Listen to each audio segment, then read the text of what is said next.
5 erreurs à ne pas commettre dans la niche des carnets pour enfants. Salut à tous, c'est Nico, bienvenue dans cette nouvelle vidéo et aujourd'hui j'aimerais vous parler de 5 erreurs classiques dans la thématique des livres pour enfants. C'est soit des erreurs que j'ai moi-même faites et pour lesquelles j'ai reçu des mauvais commentaires, c'est également des erreurs que je vois sur des livres sur Amazon et c'est aussi des erreurs qui sont du bon sens selon moi, donc qui sont pas forcément basées sur une expérience personnelle ou sur Amazon, mais qui sont des erreurs pour moi que j'estime importantes dans la thématique des livres pour enfants. Donc c'est parti, on entre dans le vif du sujet, je vous montre ces 5 erreurs et si je peux, à chaque fois, je vous donne des exemples concrets issus de Amazon.fr et .com ou de mon expérience personnelle. Alors première erreur qui ne sera pas basée sur un exemple, c'est une erreur un petit peu générale, c'est plutôt une pensée générale sur la thématique des livres pour enfants. C'est quelque chose que j'ai déjà dit, c'est de ne pas faire des livres assez qualitatifs, de ne pas faire des choses assez travaillées et d'aller un petit peu trop vite vers la quantité plutôt que la qualité. Alors ça, c'est d'autant plus important dans la thématique des livres pour enfants que, en fait, les livres pour enfants, comme je vous l'ai dit, sont achetés en général. Donc là, j'ai pas inventé l'eau chaude, mais ils sont achetés par des parents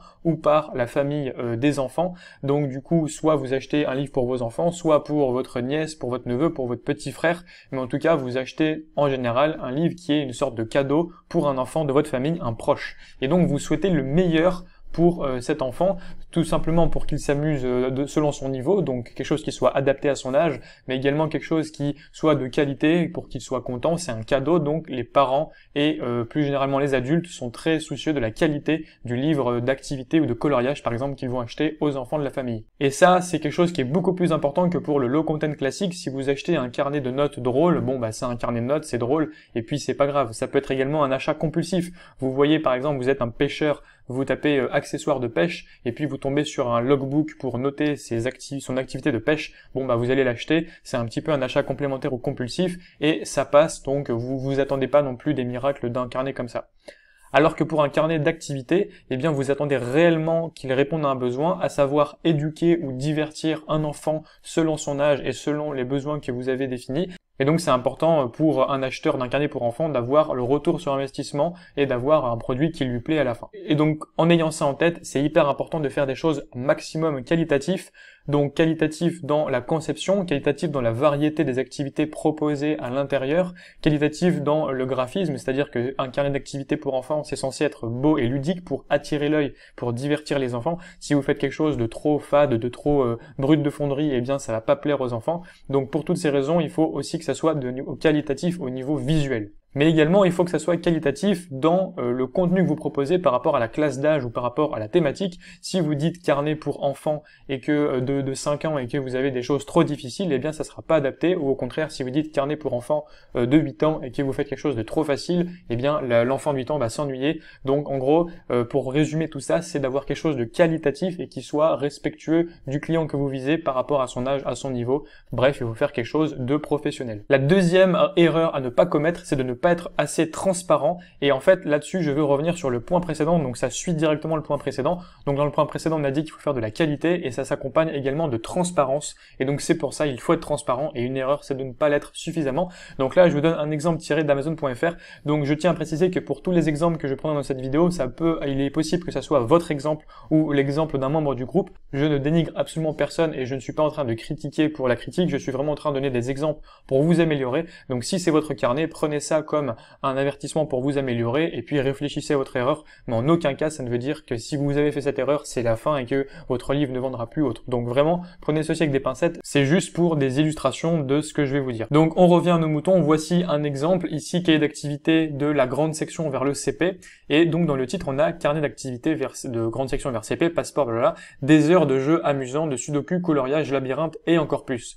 Donc là on s'attend à vraiment un carnet fourni, en plus on a vraiment quelque chose, grande section vers CP, donc on attend à ce que l'enfant qui va grandir et qui va aller au CP puisse apprendre plein de choses et découvre plein de choses dans ce carnet d'activité. Et en fait, on s'aperçoit qu'il a 3 fois une étoile, et quand on regarde les commentaires, en fait c'est toujours la même chose, c'est le titre est trompeur, ce n'est pas du tout adapté pour les enfants de 5 ans. Le livre est vraiment sans intérêt, etc. J'ai acheté ce livret pour ma fille et faire de là. Ce livret ne contient que des labyrinthes, coloriages et des sudoku. Donc c'est pas du tout cohérent par rapport au titre. Et en fait, on peut se dire oui, mais la description, il y avait une transparence. Là, on dit qu'il y a 48 sudoku, 20 coloriages et 25 labyrinthes. Donc en gros, la personne dit voilà ce qu'il y a dans mon carnet. Donc il y a une description fidèle, donc je suis transparent. Oui, mais le problème c'est que les personnes ne lisent pas forcément les descriptions et vont se fier au titre et vont se fiez surtout à la couverture. Donc si dans la couverture et dans votre titre, vous laissez entendre qu'il y a plein d'activités variées pour de la grande section jusqu'au CP, eh bien c'est mensonger, et donc en retour vous avez des mauvais commentaires de manière assez probable, et donc c'est ce qui s'est passé pour cet exemple. Donc ce que je vous conseille, c'est d'être transparent. Si vous avez des sudoku et des mandalas, vous écrivez sudoku et mandala, vous écrivez pas sudoku et mandala et plein d'autres. Parce qu'on veut toujours un petit peu améliorer la réalité, mais en fait c'est quelque chose qui est plutôt trompeur au final, c'est quelque chose qui sur le court terme va vous permettre de générer des ventes, mais après vous allez avoir des mauvais commentaires et sur le long terme vous n'allez pas durer, donc ça ne sert à rien. Soyez précis, soyez transparent, et si jamais vous osez pas être transparent, si vous vous dites ouais mais si je suis transparent ça va pas donner envie, eh bien c'est probablement que votre livre n'est pas assez travaillé. Donc soyez honnête avec vous-même, et si vous n'êtes pas capable d'être suffisamment transparent, c'est que quelque chose cloche, c'est qu'il y a quelque chose à améliorer. Soit vous devez nicher plus votre livre autour des sudoku s'il y a que des sudoku, ou si bien il y a que des sudoku des coloriages et vous dites qu'il y a que des sudoku des coloriages et vous dites pas que c'est un carnet d'activités complet. Donc voilà, soyez transparent et honnête avec vous-même, c'est un conseil que je vous donne. Et donc j'ai pris cet exemple, mais j'ai moi-même eu de tels commentaires sur des carnets en me disant il y a trop de coloriage alors qu'il y a marqué carnet d'activités, donc c'est aussi une erreur que j'ai commise, donc il n'y a aucun souci si vous l'avez commise, mais en tout cas ayez ça en tête pour la suite de votre aventure dans les carnets pour enfants. Ensuite, la troisième erreur récurrente que je vois sur les carnets pour enfants, c'est d'utiliser toujours les mêmes contenus que ses concurrents. Un carnet pour enfants, il se doit d'être unique. Les personnes achètent des livres uniques et donc n'attendent pas à ce qu'il y ait le même contenu que dans un livre concurrent. Et ça, malheureusement, c'est quelque chose qu'on voit très souvent. Encore des exemples tirés d'Amazon.fr. On a deux carnets, donc j'ai pas dit que ces carnets étaient mauvais, j'ai juste dit, voilà, c'est dommage qu'il y ait la même chose. Donc, peut-être que c'est la même personne qui a créé ça, mais bon, j'en doute quand même, puisque les exemples, ils se multiplient quand même, donc c'est pas uniquement la même personne. Mais regardez, on a un carnet d'activité d'espace, donc là, c'est un carnet qui marche très bien, il n'y a pas de problème. Il vend, et puis c'est probablement un carnet d'un membre du groupe, donc félicitations. Et donc on voit ici cette image qui a été prise sur Freepik, qui est une image connue, et cette image. Et regardez ici, on prend un deuxième carnet, donc il a l'air a priori d'avoir rien à voir, c'est un autre nom d'auteur, c'est un autre type de couverture, donc probablement un auteur différent, et pourtant on a ici encore la même image, vous voyez, l'astronaute avec le point, ici et ici. Donc il y a des chances qu'il y ait beaucoup de contenu qui se retrouve entre ces deux livres, et c'est un petit peu dommage, donc je vous conseille de faire toujours des carnets le plus uniques possible, avec des contenus inédits, uniques. Et pour ça, eh bien, il faut savoir créer des contenus uniques. Ce n'est pas tout de juste prendre des éléments sur Freepik ou sur Creative Fabrica ou sur Pixabay ou autre et de les importer dans un livre. C'est pas comme ça qu'on fait des vrais carnets d'activité. On fait pas de l'assemblage, on fait de la création. Et donc, si vous voulez apprendre à créer de toutes pièces des carnets d'activité, notamment des coloriages, comment utiliser une image vectorielle en couleur pour la transformer en coloriage, comment créer un carnet d'abécédaire, comment créer un carnet d'éveil, etc. à la main, eh bien, pour avoir des choses uniques et qui sont diversifiées, qui se démarquent de la concurrence, j'ai fait une formation qui s'appelle Kids Revolution, je vous le rappelle, et qui est accessible dans la description. Donc on va voir pour chaque carnet d'activité comment le faire de manière unique à la main pour avoir un contenu qui se démarque de la concurrence. Donc voilà, pour résumer, faites des contenus uniques et ne dupliquez pas des choses qui existent déjà sur Internet, qui existent déjà sur Amazon parmi vos concurrents. Et c'est la même chose pour les couvertures. N'essayez pas tout le temps d'imiter les couvertures des autres, essayez de prendre un petit peu de liberté et d'être créatif.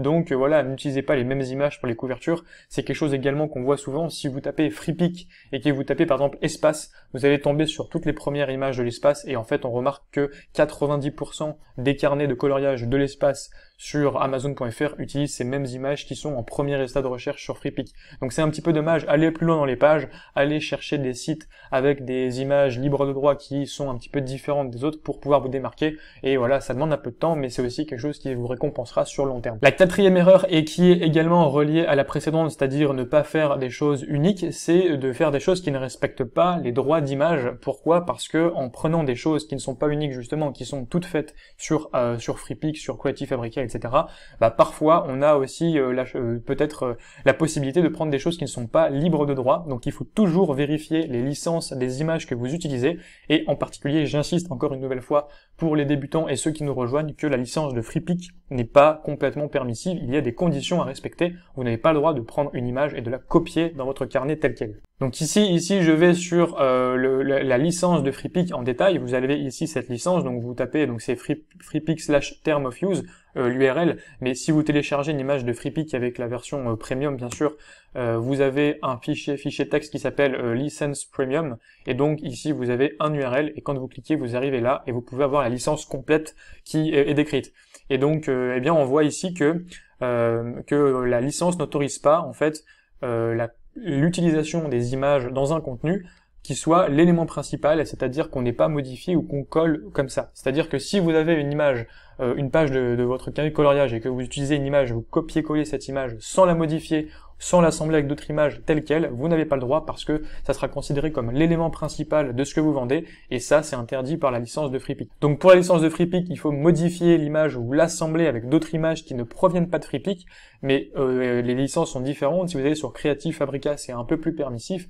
Si vous allez sur Pixabay, c'est différent. Si vous allez sur d'autres stocks de photos, il y en a des dizaines que je ne connais pas tous, eh bien ça sera encore différent. Donc à chaque fois, regardez les images que vous prenez, regardez la licence associée et regardez si vous êtes en règle parce que c'est important. Ça serait bête d'avoir des problèmes de licence et de faire clôturer votre compte parce que vous avez Amazon qui a détecté des problèmes de licence dans vos carnets. Et ça va également avec le fait que dans ma formation, je recommande toujours de faire les choses à la main en les modifiant. Si vous prenez un coloriage tout fait de FreePic, vous n'avez pas le droit d'utiliser. Donc autant prendre une image que vous trouvez et de la modifier, de la transformer en coloriage pour l'utiliser dans la thématique des livres pour coloriage par exemple, mais après c'est pareil dans toutes les autres thématiques. Par exemple, en ce moment, il y a un carnet qui m'intéresse, un type de carnet qui s'appelle les carnets de labyrinthe, que vous connaissez déjà probablement. Alors, il y a des labyrinthes qui sont tout faits sur FreePic, vous voyez, vous tapez labyrinthe, il y a des labyrinthes, mais malheureusement, vous n'avez pas le droit de les utiliser tels quels, puisque la licence ne le permet pas. Donc il faudra les modifier ou ajouter des images, et en tout cas, ça laisse pas énormément de possibilités, puisque vous allez vous retrouver avec les mêmes labyrinthes que tout le monde. Et donc c'est pour ça que, par exemple, en ce moment, on est en train, avec Low Content Tools, le logiciel qu'on est en train de développer, de créer un outil de génération de labyrinthes qui arrivera normalement cette semaine, qui permettra de faire des labyrinthes 100% personnalisés avec des formes différentes, circulaires, rectangulaires, etc. Et donc vous pourrez du coup faire des labyrinthes uniques et encore une fois on en revient à l'unicité des contenus que vous proposez. C'est aussi mon objectif avec Low Content Tools, c'est de faire une boîte à outils pour créer des carnets d'activités notamment vraiment uniques et pour pouvoir justement vous démarquer, être en règle avec les licences et surtout ne pas faire pareil que vos concurrents parce que c'est dommage, c'est répétitif et c'est pas comme ça qu'on a de la réussite sur le long terme. Et cinquième élément qui va dans la catégorie du respect des lois des règles d'Amazon, mais également dans la catégorie de faire quelque chose de qualitatif et d'être transparent, ça va un petit peu avec tout, c'est que dans les livres pour enfants, je déconseille de faire plusieurs couvertures pour un même intérieur. Donc quand on fait du low content ou du no content, c'est-à-dire des carnets lignés ou du low content un petit peu plus développé, par exemple des logbooks, des planeurs, etc., eh bien on peut utiliser plusieurs couvertures pour un même intérieur. Pourquoi? Parce que la personne qui achète par exemple un carnet de notes ou un carnet de logbook sur la pêche, elle attend un intérieur qui soit préformaté. Un carnet de notes, vous savez que vous achetez des lignes. Un carnet pour la pêche, vous savez que vous achetez un intérieur avec des cases, des lignes, des tableaux pour noter vos séances de pêche. Donc vous savez ce que vous obtenez à l'intérieur et donc ça ne pose pas de problème du point de vue du client d'avoir plusieurs couvertures puisqu'il sait qu'il choisit la couverture qui lui plaît, mais à l'intérieur, c'est préformaté par rapport à ses attentes. Et c'est complètement différent avec les carnets pour enfants. Un carnet pour enfants, on attend à ce qu'il soit unique, avec des activités uniques, des coloriages uniques, des labyrinthes uniques, des mots mêlés uniques, tout unique, parce que, tout simplement, sinon ça ne sert à rien de faire son choix, on prend le premier carnet venu et on aura la même chose que tout le reste. Donc non, le client ne veut pas ça, le client veut acheter quelque chose d'unique, et s'il rachète quelque chose de la même collection, il veut que ça soit le volume 2, c'est-à-dire un volume différent avec des activités différentes. Donc si vous êtes mensonger à ce niveau-là, que vous avez les mêmes couvertures, les couvertures différentes, pardon, et les mêmes intérieurs, c'est mensonger parce que dans la thématique des livres pour enfants, on attend par définition un intérieur qui soit différent entre chaque livre. Donc du coup, selon moi, ça ne respecte pas les règles d'Amazon d'avoir plusieurs couvertures pour un même carnet de coloriage par exemple, puisque ça ne respecte pas l'expérience utilisateur, alors que pour un carnet de notes, ça respecte l'expérience utilisateur, puisque un carnet de notes, par définition, c'est des lignes, donc on peut pas faire des choses différentes à l'intérieur. Voilà, ça c'était hyper important. Donc bien sûr, en pratique, si vous le faites, eh bien, en pratique, je peux pas vous dire que vous n'allez pas avoir que vous allez avoir des problèmes. Il y a plein de gens qui le font, ça passe. Je dirais même que voilà, il y a des chances que vous n'ayez aucun problème. Mais si on veut respecter à 100% les règles d'Amazon, et moi c'est ce que je fais personnellement pour avoir la conscience tranquille, un compte qui ne se fait pas fermer au bout de quelques mois et pouvoir avoir un travail sur le long terme, je vous conseille de respecter les règles. Et donc pour moi, un intérieur égale une couverture dans la thématique des livres pour enfants. Voilà, j'espère que cette vidéo vous aura plu. C'était les 5 erreurs principales dans les livres pour enfants. C'est quelque chose, si vous les respectez, vous êtes déjà sur la bonne voie pour faire des beaux carnets pour enfants. Donc je répète, numéro 1, c'est de faire des choses qualitatives. Numéro 2, c'est de faire des choses transparentes, d'indiquer clairement ce que contient votre livre dans votre titre, dans votre couverture, pour ne pas que le client soit déçu lorsque le colis sera livré. 3, c'est de faire des choses qui se démarquent de la concurrence avec des intérieurs différents et de ne pas utiliser les mêmes contenus que vos concurrents. 4, c'est de bien vérifier les droits d'image puisque c'est très classique dans la thématique des livres pour enfants de faire des erreurs d'image puisqu'on travaille beaucoup avec des images qui viennent de différents stocks comme Freepik, Creative Fabrica et autres. Et numéro 5, c'est de faire des choses qui soient en règle avec l'expérience utilisateur, c'est-à-dire un intérieur pour une couverture pour éviter que la personne achète plusieurs livres et qu'elle se retrouve avec les mêmes coloriages ou les mêmes activités par exemple. Voilà pour le résumé, j'espère que ça vous aura plu. Dites-moi si selon vous il y a d'autres erreurs qu'il ne faut pas faire dans les commentaires, ça m'intéresse. Et si vous voulez vous lancer un petit peu plus en profondeur dans les carnets pour enfants, je vous rappelle qu'il y a une formation Kids Revolution, formation complète uniquement dédiée aux carnets pour enfants, qui rencontre déjà un petit succès. Pas mal de clients sont super contents du résultat et sont contents du retour sur investissement. Donc moi aussi je suis content que la formation vous plaise. Et donc bien si vous voulez la rejoindre, c'est dans la description ci-dessous. Voilà, je vous dis à bientôt pour une prochaine vidéo. J'espère que vous aura plu. Je continue à uploader mes carnets, j'espère que vous allez faire de même et je vous dis à bientôt. Ciao.